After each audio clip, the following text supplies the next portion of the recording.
السلام علیکم ورحمۃ اللہ نحمدہ ونصلی علی رسولہ الکریم اما بعد فاعوذ باللہ من الشیطان الرجیم بسم اللہ الرحمن الرحیم رب اشرح لی صدری ویسر لی امری واحلل عقدۃ من لسانی یفقہوا قولی۔ الحمدللہ سورہ البقرہ کی آیت نمبر 34 سے انشاءاللہ کرنا ہے۔ آدم علیہ السلام اور حوا، اور ہم یہاں پر شیطان کا قصہ پڑھ رہے تھے، تو پڑھتے ہیں وَإِذْ قُلْنَا لِلْمَلَائِكَةِ اسْجُدُوا، اور جب کہا ہم نے فرشتوں سے اسجدوا سجدہ کرو آدم علیہ السلام کو، فسجدوا تو ان سب نے سجدہ کیا، الا ابلیس مگر ابلیس نے، ابا اس نے انکار کر دیا، واستکبر اور اس نے تکبر کیا، وکان من الکافرین اور وہ کافروں میں سے ہو گیا۔ ٹھیک ہے، اچھا یہاں سے ابلیس کا قصہ شروع ہو رہا ہے۔ سوری، اس سے پہلے تو فرشتوں سے ہی اللہ سبحانہ وتعالیٰ کی بات ہو رہی تھی کہ میں زمین میں ایک نائب بنانے لگا ہوں۔ ٹھیک ہے، اب ہم نے اوپر دیکھا کہ جب اللہ سبحانہ تعالیٰ نے فرشتوں کو بتایا کہ میں زمین میں ایک نائب بنانے لگا ہوں، تو انہوں نے یہ کہا تھا کہ یہ آپ ایسے کو کیوں زمین میں نائب بناتے ہیں جو زمین میں خون ریزی کرے اور فساد کرے؟ تو اللہ تعالیٰ نے فرمایا تھا انی عالم غیب السماوات والارض وعالم ما تبدون وما کنتم تکتمون۔ تو اس میں ہم دیکھتے ہیں کہ پھر جب اللہ سبحانہ تعالیٰ نے نام پوچھے ہیں تو فرشتے نہیں بتا سکے، لیکن آدم علیہ السلام نے بتا دیے، تو وہاں پر علمی فضیلت ثابت کر دی اللہ تعالیٰ نے آدم علیہ السلام کی فرشتوں پر۔ اور اس کے بعد یہاں پر ان کو دوسری عزت دی جا رہی ہے کہ فرشتوں سے کہا کہ اب سجدہ کریں آدم علیہ السلام کو۔ سجدہ کے معنی ہے عاجزی اور گڑ گڑانے کے، اور قرطبی کہتے ہیں کہ سجدہ کے معنی ہے عاجزی اور گڑ گڑانے کے، اس کی انتہا ہے زمین پر پیشانی کا ٹکا دینا۔ یہ سجدہ شریعت اسلامیہ میں اللہ تعالیٰ کے سوا کسی کے لیے جائز نہیں ہے۔ نبی کریم صلی اللہ علیہ وسلم کا مشہور فرمان ہے کہ اگر سجدہ کسی اور کے لیے جائز ہوتا تو میں عورت کو حکم دیتا کہ وہ اپنے خامد کو سجدہ کرے۔ سنن ترمذی کی یہ روایت ہے۔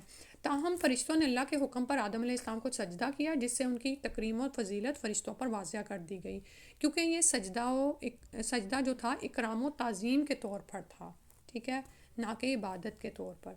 تو اب تعظیماً بھی کسی کو سجدہ نہیں کیا جا سکتا۔ اور لیکن ہم دیکھتے ہیں کہ ابلیس نے سجدے سے انکار کیا اور وہ راندہ درگاہ ہو گیا۔ ابلیس دراصل جیسے ہمیں قرآن کی وضاحت سے پتہ چلتا ہے کہ وہ جنات میں سے تھا، لیکن اللہ تعالیٰ نے اسے اعزازاً فرشتوں میں شامل کر رکھا تھا، اس لیے بحکم الہی اس کے لیے بھی سجدہ کرنا ضروری تھا۔ کیونکہ آپ اس کی پوری اگر کہانی پڑھیں نا تو ہمیں پتہ چلتا ہے کہ جب جنوں نے زمین پر بہت زیادہ فساد کیا تو یہ اس وقت بچہ ہی تھا، اور اس کے بعد اس نے پھر یعنی اللہ کو اتنی عبادت کی کہ یہ فرشتوں کی صف میں شامل ہو گیا تھا۔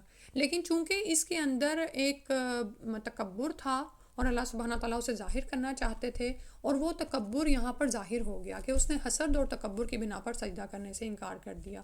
تو حسد اور تکبر وہ گناہ ہے جن کا ارتکاب دنیائے انسانیت میں سب سے پہلے کیا گیا، اور اس کا مرتکب ابلیس ہے، ٹھیک ہے۔ تو ہم دیکھتے ہیں کہ ابلیس نے انکار کر دیا، واستکبر اور بڑا بننا چاہا، ٹھیک ہے۔ استکبارہ باب استفعال سے ہے، یعنی بڑا تو وہ ہے نہیں، بڑا تو کوئی بھی نہیں ہے، اللہ تعالیٰ ہی بڑے ہیں، ٹھیک ہے۔ لیکن اس نے کیا کیا کہ خود کو بڑا بننا چاہا اور کافروں میں سے ہو گیا۔ اب یہاں پر ہم دیکھتے ہیں کہ اس کو کافر کہا جا رہا ہے، حالانکہ اللہ کو وہ مانتا تھا، لیکن کافر کیوں کہا جا رہا ہے؟ اس لیے کہ اس نے اللہ کے حکم سے انکار کر دیا تھا، ٹھیک ہے۔ تو بڑی سوچنے والی بات ہے کہ زبان سے کہہ بھی دیں ہم کہ ہم اللہ کو مانتے ہیں، لیکن اللہ کی اتاری گئی وحی پر عمل نہ کریں، اللہ تعالیٰ کے احکامات جو رسول اللہ صلی اللہ علیہ وسلم کے ذریعے ہم تک پہنچے ہیں ہم ان کو اپنی زندگی میں ہی شامل نہ کریں، تو یہ کیسا ماننا ہے اللہ کو، ٹھیک ہے۔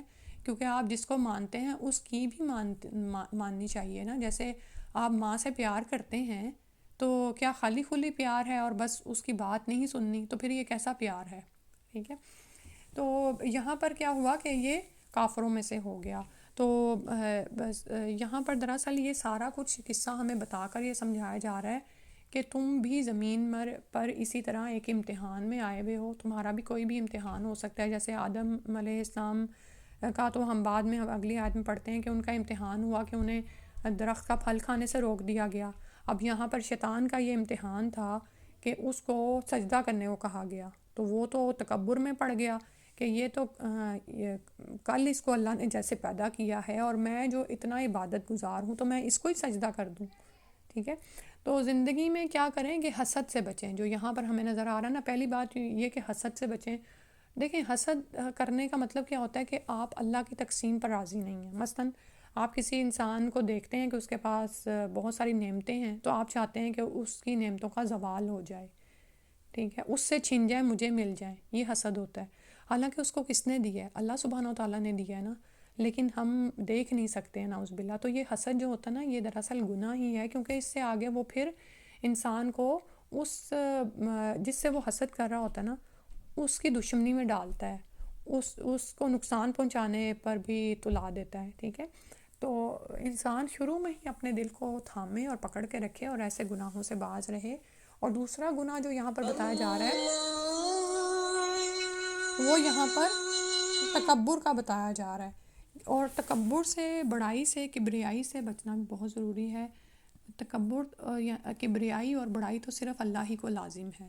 ہم تو بڑے ہیں ہی نہیں. جو کچھ دیا ہوا ہے ہمیں اللہ ہی کا دیا ہوا ہے. ٹھیک ہے.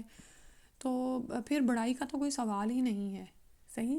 تو اللہ سبحانہ تعالیٰ ہمیں ان دونوں سے محفوظ فرمائے اور ہمیں قرآن کو سمجھنے کی اور اس کے مطابق عمل کرنے کی توفیق عطا فرمائے.